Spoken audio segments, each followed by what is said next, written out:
This is Unfolding, the show where I talk to creative business minds.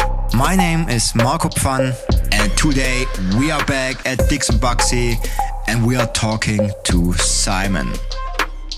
Today we are back at Dixon Buxy in London and we are talking to Simon Dixon, the co-founder. And what I want to know is how Dixon Buxy managed to lead their clients into, well, I'd say, how they help them to change through branding and through design. And yeah, welcome, Simon. How are you? Thank you. Very well indeed. Thanks for chatting to me again. Appreciate it. So my main question is really, so today I want to talk about creative leadership. Okay. And the question I have is, how do you help your talents to be able to lead your clients? Well, that's a really big... I know, we will always start with the big questions. Nice big broad question to start with. It breaks into a number of things, I think. The first of which is the relationship you have with a client before you work with them. So it's about curating relationships, because you could work with many people and a client could work with many agencies, but that might not necessarily be a cultural chemistry fit, a creative fit, an ambition fit, or an opportunity fit. And that's what we look for. So when we speak to people, we speak to hundreds of people a year, we look for, can we make a difference? Do we have a matched ideal of the level of opportunity in the brief? Mm-hmm. Is there a shared ambition to move things further? Because that's what we profess to do and what we love to do. And then if you do that, there's not a mismatch when you start the project. You've already, in a sense, bonded over that idea. Okay. And that applies to the working relationship and the brief. So when we look at a brief, we look at what's behind the brief, the problem that we're solving, not the literal brief. Mm-hmm. And then our team, in a sense, is in the early phases of the creative process. Our job is to create a safe space for people to feel that they can talk about greater change early on. So the idea that you can go further to come back to a place which works better. And it's about, in a sense, listening to people and creating a very collaborative space where people feel safe enough to think about what the future of something is, and then, in a sense, prototype that in their heads and prototype that visually and conceptually. And that change doesn't feel as scary then. Why doesn't this feel scary to them? I mean, they still have to talk to the client, right? Well, I'm talking about both people. I'm talking about both the clients and our team. So if you think about a client, they're under huge duress and stress mm-hmm. when they're going through a brand change program. Yes. There's a massive weight on their shoulders. Yeah. So our job is to take that weight off their shoulders and say, look, let us carry that weight for a while. Let us look at these problems. Let us look at what's driving the brief and why you need to change and the benefits of the change to the organization and the people the organization serves, the end user. And let's talk about that. And in that process, our team is used to the uncomfortable nature sometimes of the early phases where people are a little bit apprehensive about going too far. And it's honesty, it's about the value of change, it's about the effect of change, and it's very collegiate, it's very conversational. Our meetings are working sessions. The work is delivered against the expectancy of the work rather than just timings and deadlines. So we want to make everything about the creative process being very optimistic, very inspiring, and about making the most of whatever we're doing with the client.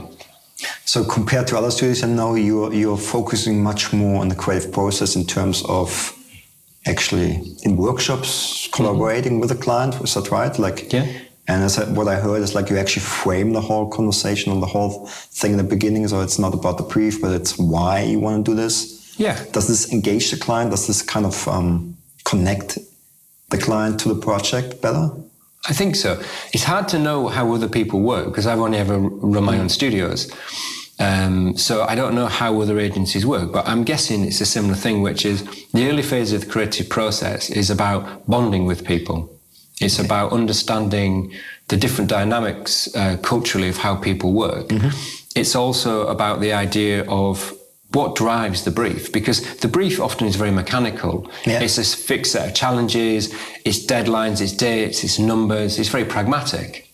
And then there's a list of things they'd love to do with lots of really cool phrases on, values and propositions and things like that. Yeah. But there's usually something behind that, which is connecting to new people, launching a new product. The world and the industries outrun the business, so they're not fit for purpose anymore. There's much bigger drivers to that. So when we start to discuss those bigger topics, and there's a shared understanding that it's okay, we all know where we're going, then you can start to talk about how you solve those problems and how you use strategy, the translation of strategy into design and communication systems to solve that. And it becomes very much a conversation then, rather than a series of incremental presentations where we try and force an agenda. Okay, so it's more iterative, like you build up on it. So when a client comes to you, are they actually aware that they need a change management process? Yeah, we wouldn't be hired unless people understand. Yeah, that's okay. Yeah, that needs doing. Our clients are very sophisticated. In most instances, much more intelligent and smarter than we are. But what we have is objectivity. So from the moment I meet someone on a phone call, so how it works is I'll talk to lots of different people, as I said, all over the world. Initially with no agenda. I might know someone 10 years before I work with them. But they might remember something from that conversation about how we look at creativity collectively with the clients and things like that, and the power of creativity to change businesses. And then they contact us, we have a chemistry session, and it's like, do they like us? That's really, it's like dating. You'd have a few conversations, it's like, how's that go? Yeah, it's not bad. And then you have some more serious conversations, and they say, well, we have a brief. Okay, we'll have a look at the brief. And then we have an actual conversation about what the problem is. And in that, we lean in. We say, look, we see this in your brief, but really, is that what's driving it? What's the issue at hand?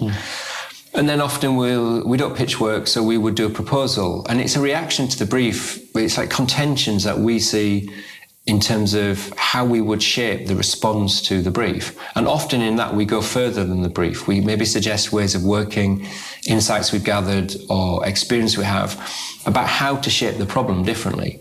And that builds trust with the client. And that's really what it's about, is building trust that collectively we can solve the problem together. And they can also look at our body of work and go, they've done it before with other people. So basically you actually go deeper. They come with a brief and you go deeper, you look behind the problem, but that you build the trust. Yeah. They need a reason to believe they should work with us. Okay. What's that reason? Well, it depends on the specific client. But if say you laid 5 agencies out and you look to their work, at the level we operate on, everyone's really good. And most people are really, really good. So it's like a selection box then, isn't it? Which is red one, blue one, green one. And they've all done great brands. But how that work is made is really interesting, because often you can make a brand that when it's delivered, it looks great. Yeah. But once it's used, it doesn't work. It doesn't work. Why? It's not been tested well enough. It's not driven by the right ideas. It's too surface. It's siloed, so it only works for the brand, but it doesn't work for a product. It's campaign-led rather than brand-led. There's many reasons it doesn't work. So for us, it's about an integrated process where it's how strategy drives a design engine, which is implemented across an entire ecosystem that connects. And it's thoroughly tested to make sure it works both intellectually and creatively. And it's about how it serves the audience. So that reason to believe is those conversations, which is we will go further with greater degree of energy and enthusiasm potentially than someone else, or you like us more, or you like the body of work, but you like the feeling of how we work. And I think we win more of our work from how we work rather than just the style of the work. Because very often when I meet people, I'm never asked to show work. That's interesting. They just talk.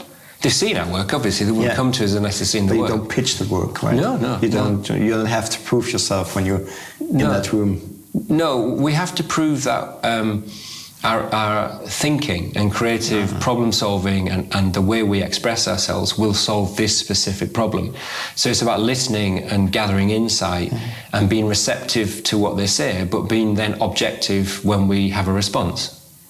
So that's much more about the strategy, right? That's like the strategic part. Exactly. Actually going behind the design and actually... And it's also creative leadership. Yeah. Because we work at a very executive level, and those people have very short attention spans, huge pressures. They're trying to make dynamic, quick and important change in their businesses because they wouldn't be changing otherwise. So it's about how we can run alongside them and help them with that momentum. And we take every problem and flip it to an opportunity. So that it's about the shifts you make to change the brand. And we like those to be optimistic, positive and dynamic and make faster, greater change because that's what they need. And then you phase greater change after that. So look for big wins, follow up with medium-term success, and then develop long-term growth. And often people pick one or the other. Oh, you have different... No, we try and do all three. That's what I thought. Yeah. Okay, so let's talk about like the leadership. So when you implement change and when you do a rebranding, it's oftentimes a long-term process, right? It's not like done within 3 weeks or 3 months even. So how can you make sure that you involve the leadership of the company, of the brand you're working for? The client company. The client company. We ask initially to speak to the stakeholders. So often when we first engage, we'll be speaking with a direct sponsor, the person who is responsible for the project. That'll be creative leadership, production leadership, maybe strategic leadership, and often that's under the wing of marketing or brand. Yeah. And a lot of the projects we're dealing with, there's a product leadership as well. So there's the digital aspect of it as well in terms of those products. But then beyond them is their leadership. So our job is to figure out how we serve the immediate needs of the sponsor group, but we also think about the business drivers rather than just the brand drivers. So the strategies we create are business problem solving rather than just communication solving problems. We do both. And then, as you develop the contentions and the way of looking at the strategy, what you want to be doing is building executive summaries that are reasons to believe in those strategies and root them back. That's nice. To why we call them reasons to be brave. That's perfect. Yeah. So the first phase, we listen in our initiate phase, and then we play back what we call what we've heard. So we play back all the insights we've gathered from stakeholder meetings. And that will be people on the ground floor who are running the business at a ground level. That will be the most senior CEOs, board level people, and the people who are directly sponsoring it. So we want a sample group throughout the company. And then we play that back to them and say, look, this is what we've heard. And what happens is everybody can hear their voice, but the response is an amalgamation of those voices, not a single one. So it helps build consensus because everybody's listened to. But we take the most pertinent and the most important things to create the shifts we need. We then develop those insights into the reasons to be brave, which is basically the drivers of the strategic engine. And they're the shifts that will actually deliver the strategy long-term for the business. And we see it as a long-term engine. It's not a campaignable idea or a big fix or a big buzz phrase. It's a series of habits and behaviours that drive the business long-term. And we're taking people on a journey. So for the executives, they can see that we'll be better engaging an audience, we'll be solving their problem. But we need to get it into a soundbite, an idea that is very easy to buy conceptually. Yeah. So we don't sell the idea, it should sell itself.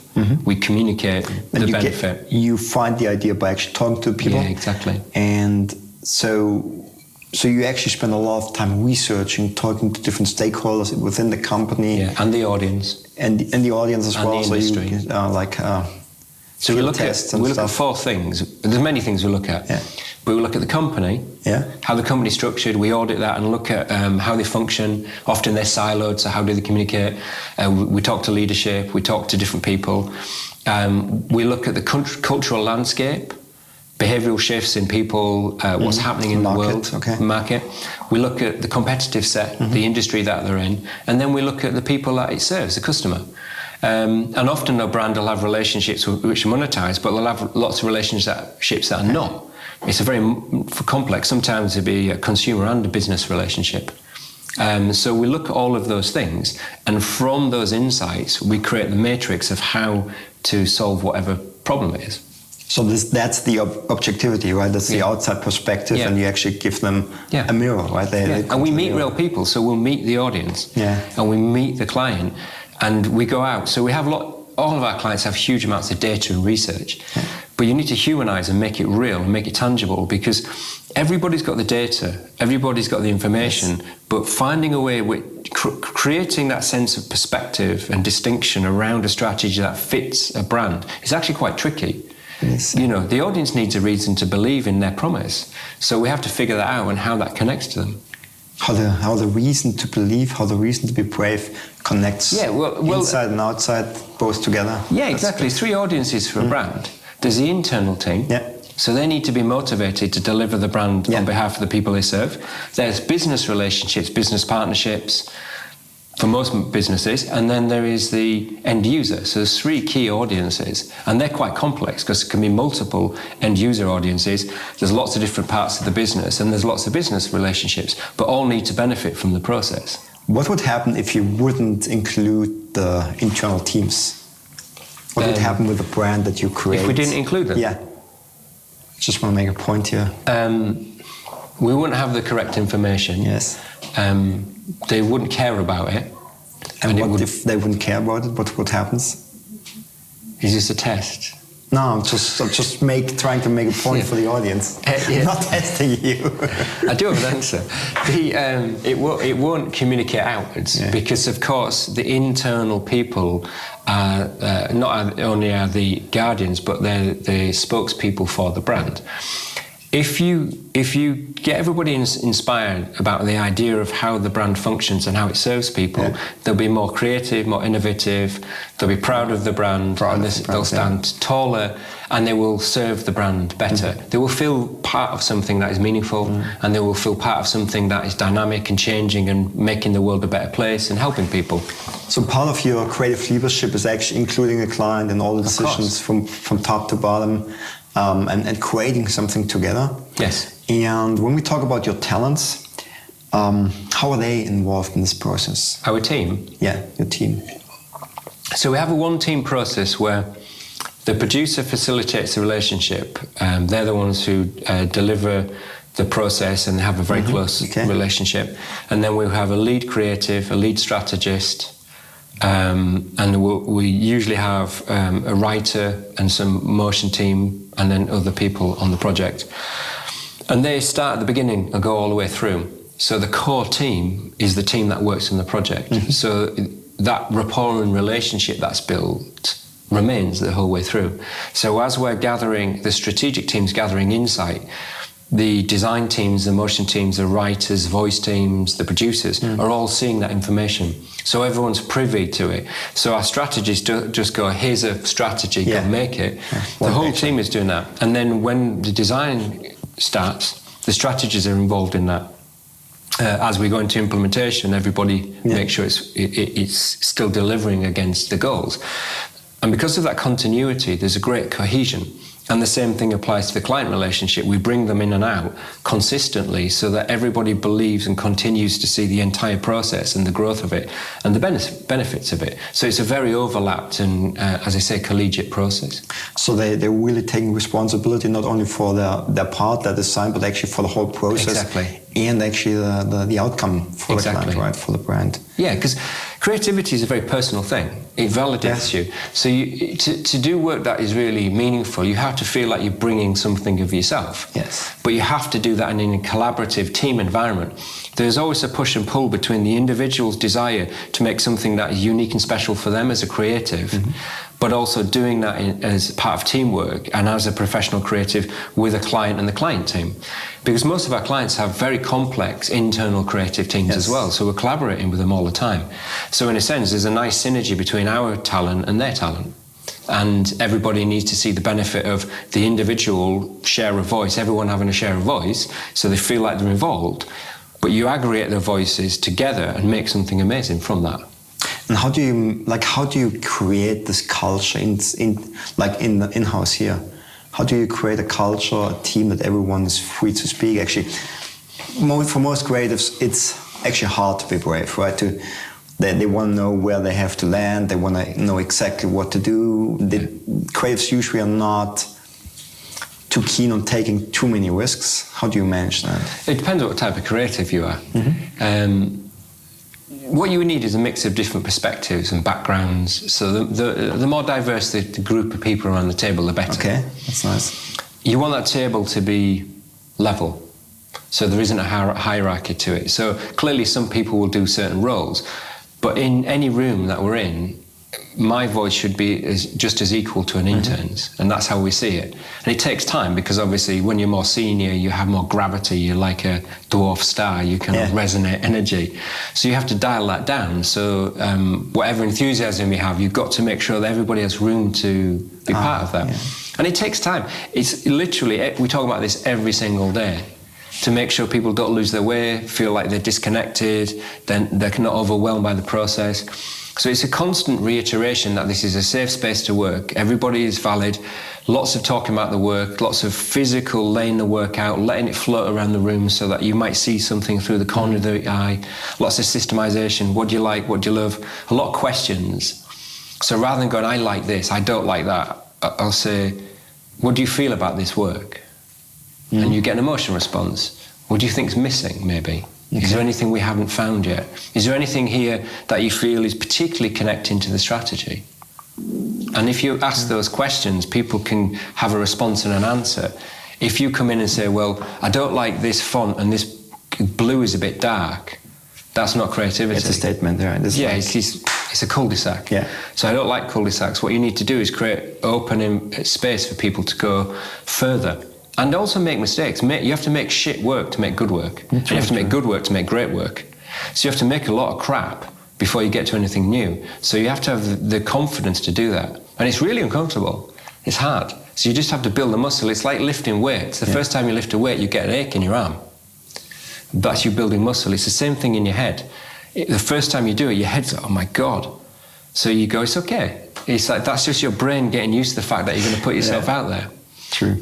So that's the answer.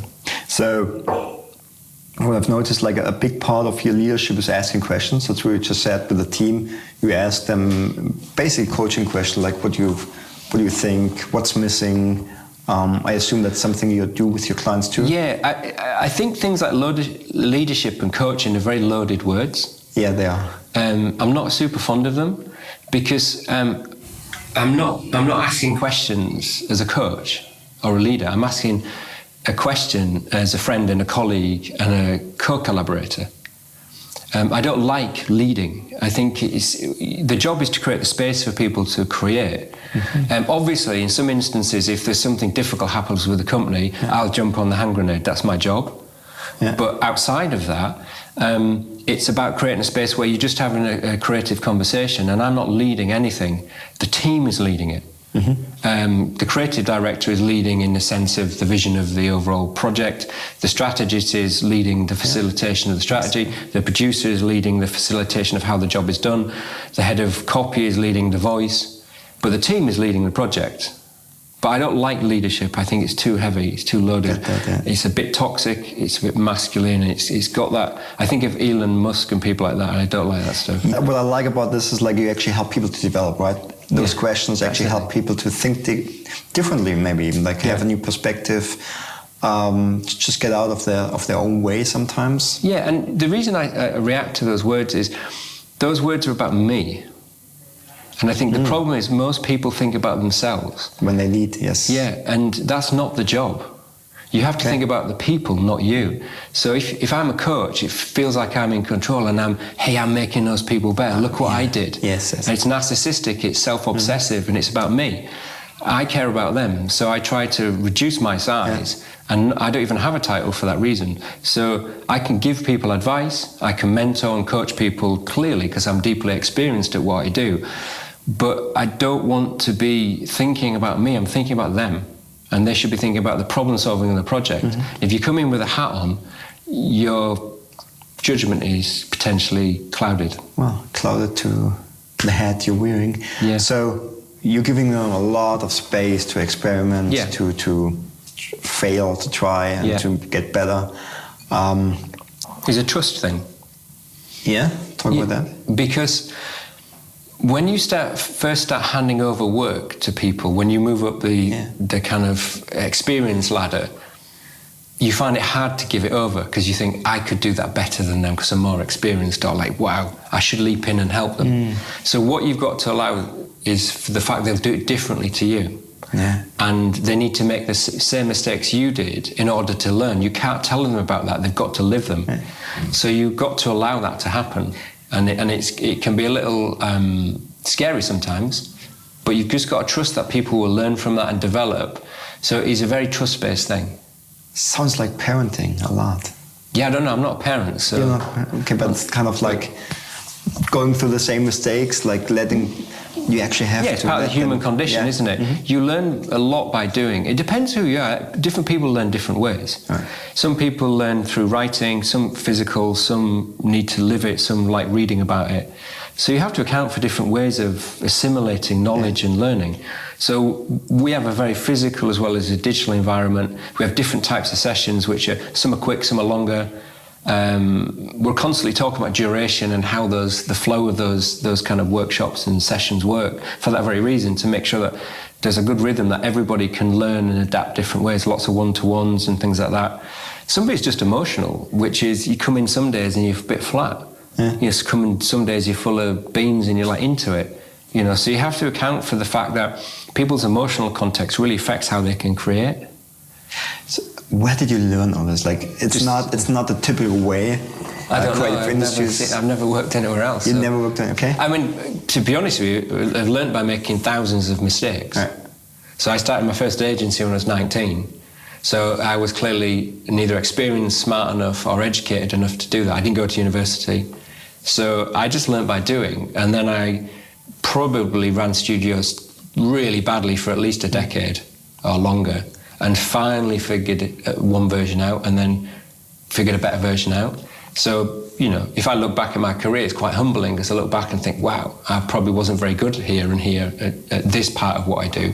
I was really good at the creating part, mm-hmm. but not the kind of creating space for people to create part of me. So you just have to learn. And, I read a lot. I talk to hundreds of people a year.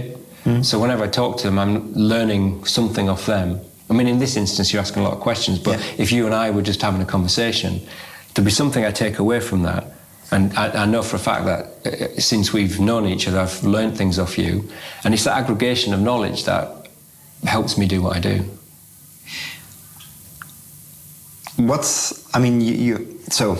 Still talking about creative leadership, what can creatives do to be better in leading their clients, leading the team members? What is something that they really like? What do you think is missing in today's creative culture when it comes to leading, helping, whatever? Yeah, I'm not fond of things missing or being negative because there's so many different ways of creating. So I don't think any one person should project a particular way. Mm-hmm. The things I think about is it starts with hiring people. So it starts with, in the same way with working with clients. So whether you're hiring people or you're hoping to gain a client, it's about finding that there's a mutual respect and mutual perspective rather than just doing it. Because if you hire somebody and there's a disconnect between what they expect and what you expect, they'll fall out of the agency and they won't like it. Beautiful. And the same with the client. So when I'm interviewing someone, I will ask them a series of questions. Usually I'll just talk. I will never look at their work. I won't look at the CV. I'll just talk to them for 20 minutes about life, things, whatever they want to talk about. And then I'll turn it over to them and say, you can now ask me any question you want. And they can interview me for 15, 20 minutes. Ooh, that's interesting. What do they ask? Everyone asks, like me? Or? There's like 3 or 4 questions that everyone always asks. But what's really interesting is, once they've got past the 2 or 3 obvious questions, the questions they ask afterwards tell me a lot about whether or not they'd be suitable here. And I use that as a gauge. The other thing I think about is, if I'm flying to New York and they're sat on the plane next to me, would I enjoy the flight? That's nice. Have a good conversation. If I do... You probably have to travel with them someday, right? Yeah, and even if I didn't, conceptually, I imagine that. And if I imagine that being a good conversation, I'm halfway there to hire them. Yeah, that's actually... So I hire for the person. We could teach skills. Mm-hmm. We can give people knowledge, but we can't teach them passion. The second thing is trusting them to do their job. We hired them for a reason, so we should trust them to deliver. We should understand that they can't work the way we work. They can work under the auspices of what we do, but we should let them create the way they want to within our process. We should allow them to feel safe if they make a mistake. We should inspire them to go further than they've gone before. They should consistently work it uncomfortable to come back to the right space. we should have a very open and frank communication and lots of communication and conversation. That's something we talk about all the time. And it's about a shared vision, which is we're going to go over there and do something we haven't done before, and we're going to learn while we're doing that. We're going to make something that is going to excite us, and it's going to change us, and it's going to change the brand, and it's going to change the audience's perception of that brand, and it's going to be worth doing. And at the end of it, we're going to look back and go, that was worth doing. We're proud of that work. Forget awards, titles, all that stuff. Did you make something that you're proud of? And if you did, then it was worth doing. And let's go do that again, but not do the same thing. Let's make something different this time.